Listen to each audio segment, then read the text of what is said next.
Hər kəsə salam. Bugün sizlərlə milli mətbəximizdən olan paxlavanın reseptini paylaşacağam. İstifadə etdiyim ərzaqları tam ölçüsü ilə videonun açıqlama bölməsində qeyd edəcəm. İlk əvvəl 300 qram qozu sobada biraz qovururam. Daha sonra isti-isti bu formada əlimin içərisində qabıqlarını təmizləyirəm. Qozun qabığı çox təmizlənməsə belə ən azından üzərində olan qalın qabıqları gedir. Qoz soyduqdan sonra blenderlə üyüdəcəm. Çox üyütmək lazım deyil ki, içərisində bilinsin qozları. 300 qram qozun üzərinə 1 çay stəkanı şəkər tozu, 1 paket vanil, 1 dolu çay qaşığı isə hil əlavə edib qarışdırıram. Şərbəti üçün isə 2 stəkan yarım şəkər tozunun üzərinə 2 stəkan su və 1/4 limonun suyunu əlavə edəcəm. Limonun qabıqlı hissəsini də içərisinə atacağam, qaynamağa başlayanda isə çıxardacağam. Şərbəti vamxodda 10 dəqiqə qaynatmaq kifayətdir. Xəmiri yoğurmaq üçün mən 4 stəkan undan istifadə edəcəm. Onu da qeyd edim ki, istifadə etdiyim bu ərzaqlar 1 list paxlava üçün nəzərdə tutulub. Və 200 qram südün 150 qramın içərisinə 1 silmə xörək qaşığı maya və 1 təpələmə xörək qaşığı şəkər tozunu əlavə edib qarışdıracağam. Kənarda 1-2 dəqiqə gözləməyə, aktivləşməyi üçün kifayətdir. Unun ortasını hovuz formasında açırım. İçərisinə 1 yumurtanı bütöv, ikincisinin isə ağını istifadə edəcəm. Sarısını paxlavanın üzəri üçün saxlayacağam. 150 qram əritdiyim çörək yağını da bunun üzərinə əlavə edəcəm. Bu çay stəkanları 200 qramlıq olaraq nəzərdə tutulmağına baxmayın. Mən ərzaqların hər birini tərəzi ilə ölçmüşəm və burada 150 qram çörək yağı var. Çay qaşığının ucunda çox az, sadəcə halallıq üçün duz əlavə edirəm kənarlardan. Və kənardan maya əlavə etdiyim südü də bu unun üzərinə əlavə edib yoğurmağa başlayacağam. Südü 200 qram olaraq nəzərdə tutun, ancaq mayanı 150 qramının üzərinə əlavə edin. Ola bilər ki, sizin istifadə etdiyiniz unun keyfiyyəti fərqli olsun və yaxud da istifadə etdiyiniz yumurtaların ölçüsü iri və yaxud da xırdalığına görə süd miqdarı artıb azala bilir. Ona görə 150 qramın istifadə edin. 50 qramın yanınızda saxlayın, ehtiyac olduqca istifadə edin. Bu xəmirdə mən cəmi 170 qram süddən istifadə etdim. Çay qaşığının yarısından da az sarıkökdən istifadə edəcəm. Xəmirinə vurduğuma görə artıq mən yağına sarıkök vurmayacağam. Bu ərzaqlarla çox gözəl, ələ yapışmayan yağlı bir xəmir alınır.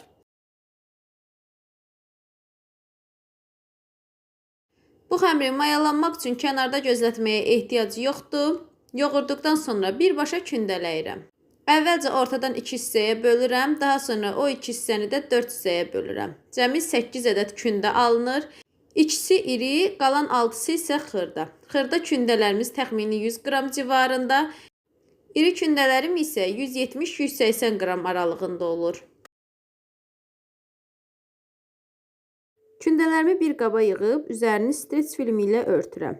Təxmini 10 dəqiqə qədər özünə gəlməyini gözləyirəm. Kündələr dincəlib özünə gəldikdən sonra isə yaymağa başlayıram. İlk əvvəl alt qatı üçün olan böyük kündəni yayıram. Böyük kündəni yayıb hazırladıqdan sonra soba listinin içərisinə 1 dolu xörək qaşığı çörək yağı əlavə edirəm. Mənim qaşıqlarım iridir. Bol yağla yağlayın ki, alt hissəsi yapışmasın. Yaydığım böyük kündəni listin içərisinə sərirəm. Kənarlarını düzəldirəm ki, qıraqları boş qalmasın. Qatları əridib ayranını çıxardığım çörək yağı ilə yağlayacağam. Qatların arası və xəmirin üzəri üçün isə mənə cəmi 300 qram çörək yağı lazımdır. Bu qatı sadəcə yağlayıram. İçlik əlavə etməyəcəm. Keçirəm artıq kiçik kündələrimə. Kiçik kündəni yayıb bu xəmirin üzərindən sərəcəm. Bunun da kənarlarını düzəldəcəm, üzərinə 1 dolu qaşıq yağ əlavə edib yağlayacağam. Və artıq bu qata içliyimizdən də səpəcəm. 7-ci kündəyə qədər hər bir qatı eyni qayda ilə yuxalarını yayıb, arasını yağlayıb, içliyindən səpəcəm.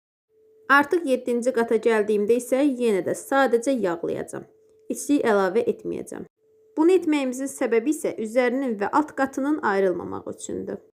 Sonuncu və böyük kündəmi də yayıb listin üzərinə sərəcəm.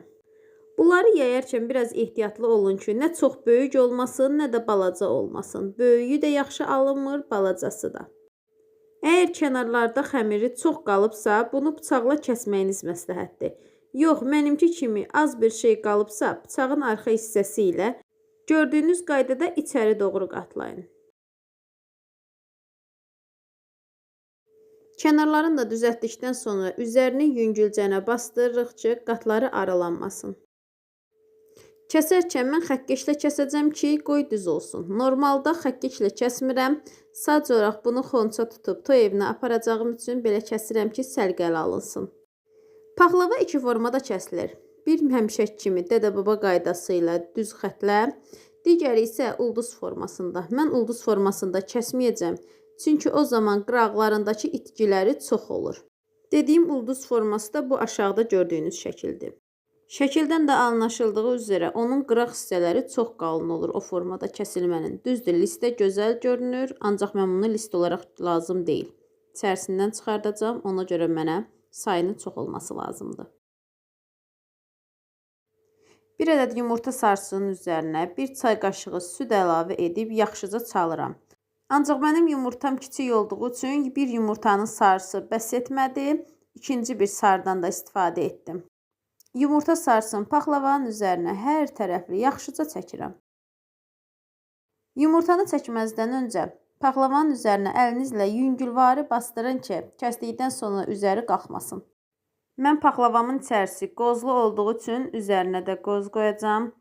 Düzdür, çox vaxt paxlavaların üzərinə fındıq qoyurlar, amma məncə içərisi nədirsə, üzərinə də onu qoymaq daha məsləhətdir. Bunun üçün mənə 100 qram qoz lazımdır. Bu qozları isə paxlavanın içərisi üçün olan qozu qovurub çəkməmişdən öncə içərisindən seçmişəm. Ən xırda, ən kiçik, gözəl görünənlərin ayırmışam. Kənarlarından başqa orta hissəsində səhv etmirəmsə 29 ədəd paxlava alınır. 200 dərəcədə isidilmiş sobada 10 dəqiqə bişirdikdən sonra çıxardıram. Paxlavanın kəsilən yeqatlarından harası çox birləşibsə, onun üzərindən bir dəfə bıçaqla gedirəm. Daha sonra ərinmiş kərəyağın qalan hissəsini də bu aralardan paxlavaya tökürəm. Yenidən sobaya qoyuram. 200 dərəcədə üzəri yaxşı qızarana qədər bişirirəm. Bişmə dərəcəsini və vaxtını siz öz sobanıza görə tənzimləyin. Və paxlavam bişdi.